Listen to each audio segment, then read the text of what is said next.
It is 2 years this weekend since Russia invaded Ukraine. Vladimir Putin and his nationalist imperialist view of Russia's role in the world had taken part of Ukraine earlier, the Crimean Peninsula, back in 2014 when Barack Obama was in the White House. The world protested then, the UN made the usual noises and countries imposed sanctions, but the consequences didn't add up to much for Russia.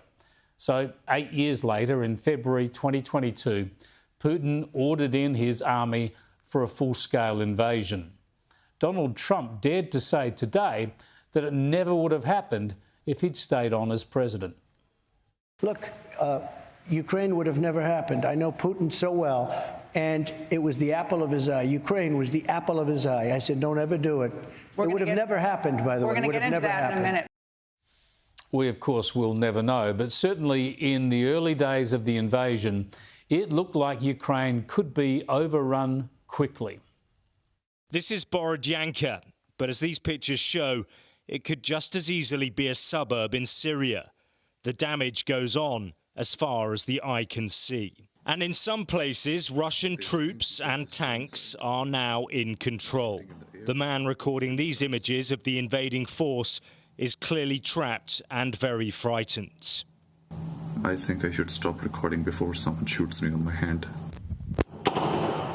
The southern port city of Kherson is the first to fall to Vladimir Putin's forces, leaving people fearful about what the violent takeover will mean. Yeah, they were grim days indeed, but the resolve of the Ukrainian people and their president Volodymyr Zelensky surprised the world.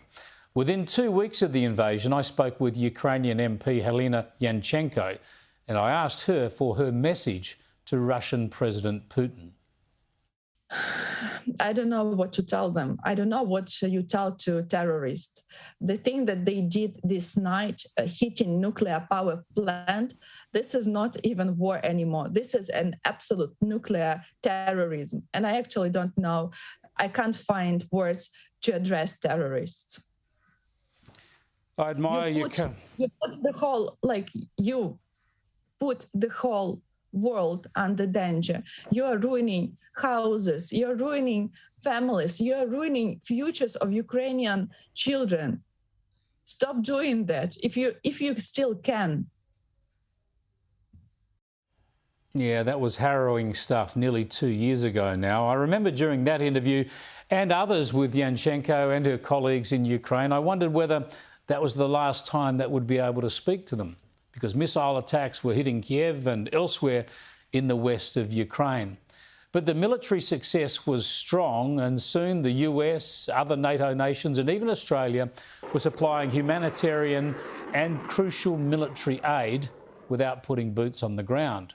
While Ukraine has been imperilled, the toll has been horrific, and it hasn't freed all of its territory, it has pushed the battlefront to the country's eastern regions. The question now is whether it can expel Russia altogether and whether Western nations will have the mettle to make sure it can. Later in the program, I'll cross to Ukraine live and speak again with Helena Yanchenko, one of many brave Ukrainians defending not just their country, but the rights of sovereign states and a rules-based international order.